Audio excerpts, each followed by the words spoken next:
Can you share a personal story with us when you embraced Jesus's ultimate leadership principles within an organization that you were involved with? So when I grew up, my dad had serious health problems, and he didn't have a lazy bone in his body. He loved going to work, but his health was keeping him from going to work. And just as he would get better and he would be so happy to go to work, he would again have a setback, and then he couldn't. So eventually his employer got impatient with it, and they forced him to go off early on pension, which was a disability pension. So fast forward some decades later and an ocean away, I was leading a group of people, and there was this gentleman on my group, middle-aged, school-aged kids, who started suffering health problems.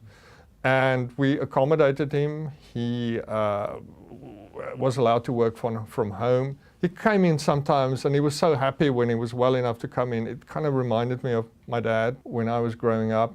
And then eventually, it was clear that he was really struggling. So HR came to me and they said to me, you know, we recommend we take this person off payroll and we put him on long-term disability insurance. And I couldn't help but kept thinking about my dad, and I said, well, you know what, he wants to keep on working for as long as possible. And since you're giving me the final say, I'm going to actually say, let's keep him on.